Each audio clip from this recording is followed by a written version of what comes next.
साल 2020 में पूरी दुनिया कोरोना वायरस महामारी की मार झेल रही थी।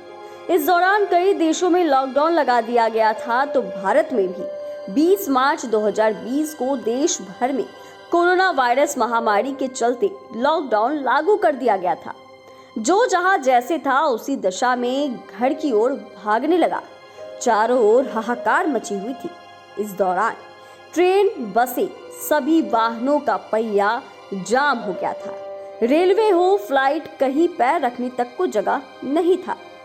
इसी समय रेलवे ने सीनियर सिटीजन्स को किराए में मिलने वाली छूट भी खत्म कर दी थी। यह छूट अभी तक बहाल नहीं की गई। इस बीच एक बड़ा खुलासा हुआ है जिसे जानकर आपके होश उड़ जाएंगे।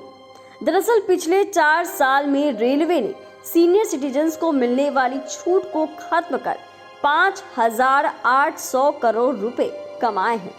जी हाँ, आप बिल्कुल सही सुन रहे हैं।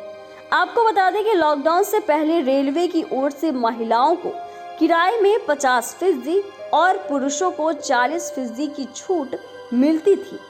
इसके साथ ही ट्रांसजेंडर और सीनियर सिटीजन्स को भी 40% छूट मिलती थी।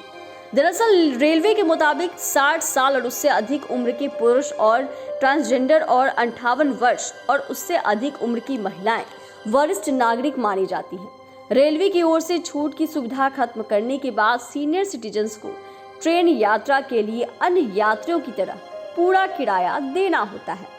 दरअसल मध्य प्रदेश के रहने वाले चंद्रशेखर गौड़ ने अलग अलग समय पर RTI अधिनियम के तहत कई आवेदन दायर कर रेलवे से यह जानकारी मांगी थी। उसमें उन्होंने पूछा था कि सीनियर सिटीजन को छूट खत्म करने के बाद कितना फायदा हुआ है। उनके RTI आवेदनों का जवाब देते हुए भारतीय रेलवे ने बताया कि वरिष्ठ नागरिकों के लिए रियायतें वापस लेने के बाद 20 मार्च 2020 से 31 मार्च 2024 तक उसने 5,875 करोड़ रुपए से अधिक का अतिरिक्त राजस्व कमाया है।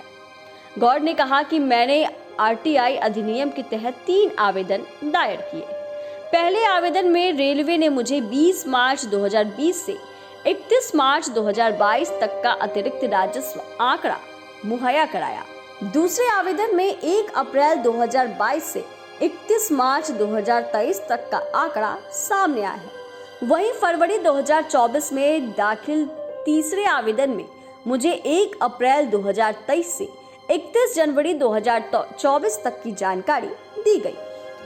RTI के जरिए मिली जानकारी के मुताबिक पिछले 4 साल में करीब 13 करोड़ पुरुष, 1 करोड़ महिलाएं, 33,700 ट्रांसजेंडर वरिष्ठ नागरिकों ने ट्रेन में यात्रा की। उन्होंने सामान्य यात्रियों के बराबर पैसे देकर खरीदे टिकटों से रेलवे को लगभग 13,287 करोड़ रुपए की कमाई हुई। चंद्रशेखर गौड़ के मुताबिक महिलाओं के लिए 50% और पुरुष और ट्रांसजेंडर वरिष्ठ नागरिक यात्रियों के लिए 40% छूट को खत्म कर दे तो रेलवे को 5,875 करोड़ से अधिक की कमाई की है।